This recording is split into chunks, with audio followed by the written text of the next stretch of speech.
Radhe Radhe friends, welcome back to my channel. কেমন আছো? আশা করছি সবাই ভালো আছো। তো দেখো, আজকে আমি আমার বেডরুমটার মেকওভার করব, সেজন্যই তোমাদের সাথে আজকে ভিডিওটা শেয়ার করতে চলে এসেছি। তো প্রথমে বেডরুমটা দেখে নাও, এই অবস্থায় আপাতত আছে। আমি মোটামুটি পর্দাগুলো খুলে দিয়েছি, বিছানা চাদর তুলে দিয়েছি, আর বাকি তো তোমরা জানোই ঘরটা কেমন ছিল। তো এবারে আমি ঘরটার মেকওভার করব। তার আগে দেখে নাও আরও কিছু টুকটাক জিনিস বা আমি যেগুলো চেঞ্জ করেছি। যেমন আমি যে কসমেটিক্সগুলো নিয়েছিলাম সেগুলো সব আনবক্সিং করে ভালোভাবে সব গুছিয়ে নিয়েছি, যেগুলো গোছানো ছিল না। টোটাল আমি এই কটা জিনিস এবার পুজোয় নিয়েছি। তো ড্রেসিং টেবিলটা যখন গুছিয়েছিলাম অনেক জিনিস বাদ দিয়েছি। এই নেল পলিশগুলো 12টা সেট, এগুলো তোমরা দেখেছো, এগুলো তো সব দেখাই কি কি নিয়েছি। শুধু এই কটা জিনিস তোমরা ব্লগে দেখোনি, যেটা হচ্ছে একটা কন্ডিশনার নিয়েছি খাদি কোম্পানির। এটা ন্যাচারাল কন্ডিশনার আর খুব ভালো। এটা অনেকটাই বড়, কিন্তু অনেক দিন আমার চলে যাবে। আর এটা যেহেতু হার্বাল প্রোডাক্ট তার জন্যই নিয়েছি। সাথে আমি একটা ফেস ওয়াশ নিয়েছি, যেটা হচ্ছে জোবিসের herbal face wash, D10 face wash.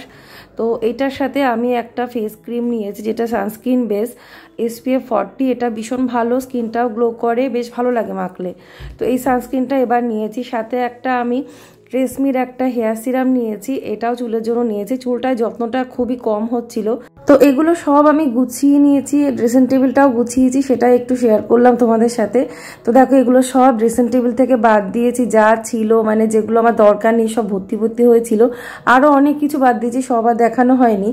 আর আমি নেল পলিশগুলো এইভাবেই রাখলাম, আরও এক্সট্রা নেল পলিশগুলো এই সাইডে রেখেছি। এইভাবে আমি ড্রেসিং টেবিলের ভেতরে যেগুলো আমার জিনিসপত্র মোটামুটি অল্প স্বল্প আছে সেগুলো গুছিয়ে নিয়েছি। দেখো, আমি এই ভেতরটা ভালো করে মুছেছি, তারপরে একটু লাইন করে নিয়েছি ওই প্যাকেজিংয়ের মানে পেপার ছিল সেটা দিয়ে। বাকি আমি নিচ থেকেও অনেক কিছু বাদ দিয়ে দিয়েছি এই তাকটার থেকে।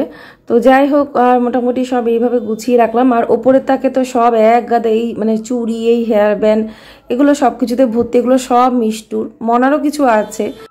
তো বোনের সাথে গেছিলাম, ওই যে বোন বললাম না যে ছোটোটার জন্য একটা জামা কিনবে, মাধবের জন্য, মানে মেজো বোনের ছেলের জন্য।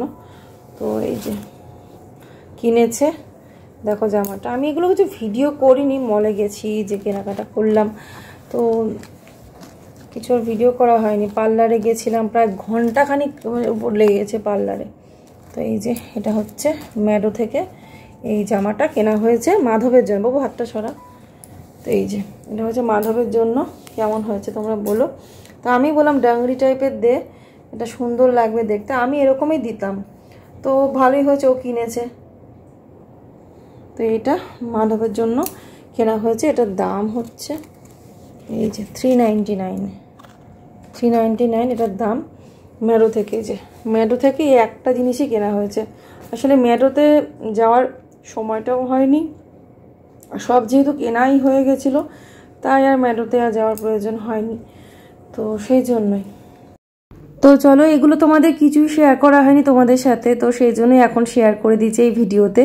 তো দেখো, এই টেবিলটা নিয়েছি গোপালের জন্য, স্টাডি টেবিল। লাস্ট যেদিন আমি বিশালে গেছিলাম আমার হাজব্যান্ডের সাথে, সেদিনকে আর কি টেবিলটা নেওয়া, তোমাদের সাথে আর শেয়ার করা হয়নি। তখন ওই এমনিতেও গোপালও বলেছিল যে মা আমার স্টাডি টেবিলটা অবশ্যই আনবে, আর তার সাথে আমি এমনিতেও আনতাম, কারণ ওর স্টাডি টেবিলটা ছিল না, যেটা একটা স্টাডি টেবিল এক্সট্রা ঘরে ছিল, ওটাতে পড়তে অসুবিধা হয়, ওটা আসলে খুলে যায় বারবার করে। বাকি একটাই ভালো টেবিল ছিল, দুজনে একসাথে পড়তে বসতে অসুবিধা হচ্ছিল খুব। তো এই টেবিলটা নিয়েছি, ডোরেমনের ছবি দেওয়া, ভীষণ সুন্দর, একটা আলাদা গ্লসি লুক দিচ্ছিল। কীরকম টাইপের জানি না, এখন সব নতুন নতুন বেরোচ্ছে আর কি। তো ছবি পাঠিয়ে দিয়েছিলাম, ও যেটা চুজ করেছে সেটা নিয়ে এসেছি। তো চলো এবারে শুরু করা যাক আমার বেডরুমের মেকওভারটা। তো সবার আগে তো আমি কার্টেনগুলো সেট করছি। কার্টেন তো আমি অনেক আগেই খুলে দিয়েছিলাম, দুদিন আগে কার্টেনগুলো সব খুলে ভিজিয়ে ওগুলো কাঁচাও হয়ে গেছে। ওগুলো আর এখন সেট করবো না, ওগুলো হলুদ রঙের ছিল, ইয়েলো কালার ছিল, তোমরা দেখেছো। এখন যে কার্টেনগুলো আমি লাগিয়ে দিচ্ছি এটা কিন্তু আলাদা, মানে এটা এর আগেও ঘরে আমি সেট করেছিলাম, এই বেডরুমে এর আগেও লাগিয়েছিলাম এই কার্টেনগুলো। তোমরা যারা আমার ডেইলি ব্লগ দেখো, অনেকদিন ধরেই দেখছো, তারা তো জানবেই। তো আর অনেক দিন পরে দেখবে যদি কোনো জিনিস আবার ব্যবহার করা হয় সেটাও দেখবে একটু নতুন নতুন লাগে, ভালোই লাগে। তো অনেক দিন যেহেতু এই ঘরে এই কার্টেনগুলো ছিল না, তো সেই জন্য এখন এই কার্টেনগুলো যখন আমি ঘরে সমস্ত জায়গায় সেট করলাম, খুব সুন্দর লাগছে দেখতে। তো দেখো তোমরাই দেখতে পাবে ঘরটা সাজানোর পর পুরোটা সাজিয়ে নিই। আর আমি একটু টুকটাক চেঞ্জও করেছি, একটু ওয়ালে কিছু লাগিয়ে দিয়েছি, ফ্লাওয়ার ভাসটা চেঞ্জ করেছি, টুকটাক চেঞ্জ আমি করেছি। ড্রেসিং টেবিলের লুকটাও কিছুটা চেঞ্জ করেছি, বাইরে কিছু জিনিস ছিল সেগুলো আমি ভেতরে রেখে সাজিয়েছি। সব মিলিয়ে আজকের ভিডিওটা তোমাদের খুবই ভালো লাগবে। তো আর এবার তো আমি পর্দাগুলো তো লাগিয়ে দিলাম, এবারে দেখো বেডশিটটা পাতিয়ে নেব। আর এই বেডশিটটা কিন্তু নতুন, এটার লিঙ্ক আমার কাছে এক বোন চেয়েছো, তো আমি অবশ্যই দেব। আমি আসলে আগের দিন ভুলে গিয়েছিলাম, তো আজকের ভিডিওতে আমি ডেসক্রিপশানে লিঙ্কটা দিয়ে দেবো। তো দেখো এখানে বেডশিটটা এবার পাতিয়ে দিচ্ছি। আর এই বেডশিটটার দাম কিন্তু খুব একটা বেশি না, খুবই রিজনেবল প্রাইসে আমি নিয়েছি ফ্লিপকার্ট থেকে। আর এই গ্রিন কালার বলে এটা আমার বেশি ভালো লেগেছে। আর পিওর কটনের যেহেতু আছে, আর আমি সবসময় পিওর কটনের বেডশিট পছন্দ করি। যদিও কটনের বেডশিট আবার তাড়াতাড়ি ফেডও হয়ে যায়, অন্যান্য বেডশিট দেখবে সহজে ফেড হয় না, কিন্তু কটনটাই দেখবে বেশি ভালো লাগে। যতই ফেড হোক না কেন, একটা টাইমে তো ফেড হবেই, জানা কথা, রং তো উঠবেই। তবে হ্যাঁ, অনেক দিন যায়, এর আগেও আমি একটা গ্রিন কালারের ওপরে বেডশিট নিয়েছিলাম ফ্লিপকার্ট থেকে, সেটাও কিন্তু আমার অনেক দিন গেছে, খুব ভালোভাবেই মানে খুব ভালোভাবে চলে গেছে। মানে বলতে পারবো না যে এই দামে বা এই প্রাইসে জিনিসটা খারাপ হয়েছে। তো দেখো বিছানাটা সাজিয়ে নেওয়ার পরে ঘরের তো লুকটাই পাল্টে গেছে। তো এবারে দেখো কুশানগুলো দিয়ে দিলাম। তোমরা পুরো ঘরটা দেখবে, তারপরে বলবে যে এই ছোট্টখাটো মেকওভার ভিডিওটা কেমন হয়েছে পুজো পারপাস। আর এই কর্নারটায় আমি কিছুটা চেঞ্জ করলাম, কর্নারে আমি ফ্লাওয়ার ভাসটা যেটা ছিল সেটা চেঞ্জ করেছি, মানে ফুলটা চেঞ্জ করেছি, অন্য ফুল দিলাম।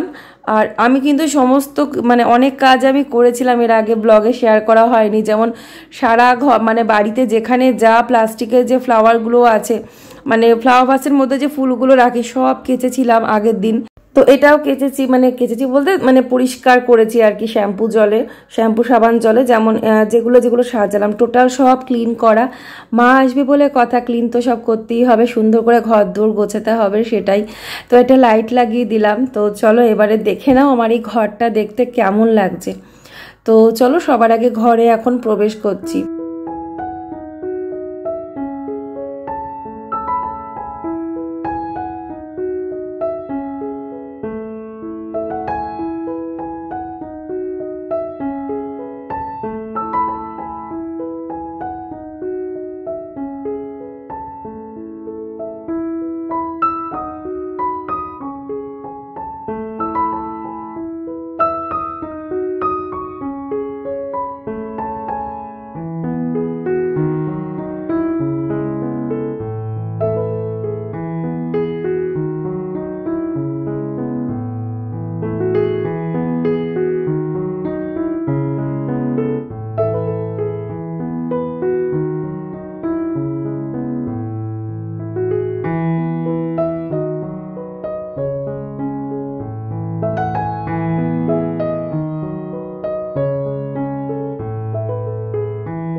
তো ড্রেসিং টেবিলের বাইরে দেখো আমি সেরকম কিছু রাখিনি, এরকম দুটো ডেকোরেট করার জন্য এরকম দুটো আর্টিফিশিয়াল প্লান্ট রেখে দিয়েছি, আর বাকি সব ড্রেসিং টেবিলের ভেতরে আছে।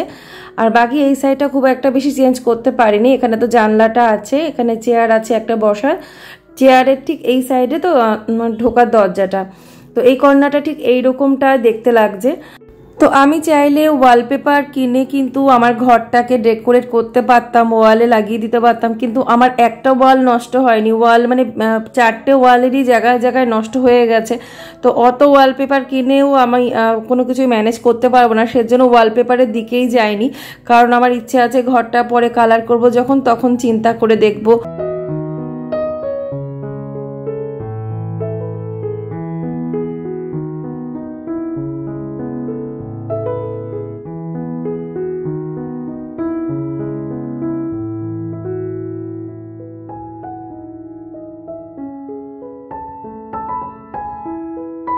তো তো দেখতেই পাচ্ছ ঘরের লুকটাই কিন্তু পুরো চেঞ্জ হয়ে গেছে। আর আমি একটা লাইট যেহেতু লাগিয়ে দিয়েছি ফ্লাওয়ার ভাসের মধ্যে, ওটাকে অ্যাড করে দিয়েছি বলে আরও বেশি দেখো সুন্দর লাগছে। লাইটটা নিভিয়ে এবার তোমাদেরকে ঘরটা দেখাচ্ছি, এবার তোমরা দেখে নাও কেমন লাগছে। অসাধারণ লাগছিল, ক্যামেরার থেকেও যেন খালি চোখে বেশি ভালো লাগছিল। তো যাই হোক, আর ঘরটা সাজানোর পরে সত্যি আমার মনটা এত ভালো হয়ে গেছে। সেই দুর্গাপুজোর একটা আলাদাই আনন্দ, মানে একটা অনুভূতি, এত ভালো লাগছে। তো তোমরাও এইভাবে কিন্তু টুকটাক চেঞ্জ করে এই পুজোর মধ্যে ঘর সাজিয়ে নিতে পারো। তবে হ্যাঁ, আমি হয়তো সবকটা ঘরের কিছু পরিবর্তন করতে পারবো না, কারণ সেই সময়টা পাচ্ছি না। আসলে পুজোর মধ্যে একটু বেরোনোর কথা আছে, কোথাও যাওয়ার কথা আছে, তো সেই জন্যই। নাহলে আরও ঘরের মেকওভার করে তোমাদের সাথে হয়তো শেয়ার করতে পারতাম। তাছাড়া ওদের পরীক্ষা দিয়েই আমার দিনগুলো কেটে গেল। না হলে প্রতি বছরই কিন্তু আমি প্রায় সবকটা ঘরই টুকটাক মেকওভার করি, একটু একটু চেঞ্জ করি। তো সেগুলো সবকটা ঘরের আর পারলাম না, শুধুমাত্র ঝুল ঝেড়ে পরিষ্কার করে নিয়েছি। বেডশিটগুলো চেঞ্জ করে দেব, মানে এক এক করে করছি আর কি। এই দুদিনের মধ্যে বাকি ঘরের দুটো বেডশিট চেঞ্জ করে দেব। তো এর বাইরে আর কিছু করতে পারছি না, হয়তো দিওয়ালির আগে করে নিতে পারবো। ফ্রেন্ডস, পুজো উপলক্ষে ঘরটাকে একটু সাজালাম। প্রতি বছরই যা করি, সে ভিডিও করতাম আর না করতাম, আমি এইটুকুনি আমি করি, অন্তত পুজোর সময় ঘরটা একটু সাজাই। তো নতুন বেডশিট পাতিয়ে দিয়েছি। হ্যাঁ, পর্দাগুলো আগের কাঁচা পর্দা, মানে এগুলো এর আগেও আমি ঘরে লাগানো ছিল। তো যাই হোক, তো পর্দাগুলো চেঞ্জ করেছি, বেডশিটটা শুধু নতুন, বাকি আর কোনো কিছু কিন্তু নতুন না, শুধু বেডশিটটাই নতুন। তো একটা লাইট লাগিয়ে দিলাম, একটা লাইট লাগিয়ে দিলে বেশ ভালোও লাগে। এই সময় থেকেই তো সব শুরু হয়ে গেল উৎসব, না চলবে এবার দিওয়ালি পর্যন্ত। কেমন হলো আজকের এই ভিডিওটা অবশ্যই কমেন্ট করে জানাবে। ছোট্ট একটা ভিডিও শেয়ার করলাম, আমার এই বেডরুমটা সাজালাম, তোমাদের সাথে শেয়ার করলাম।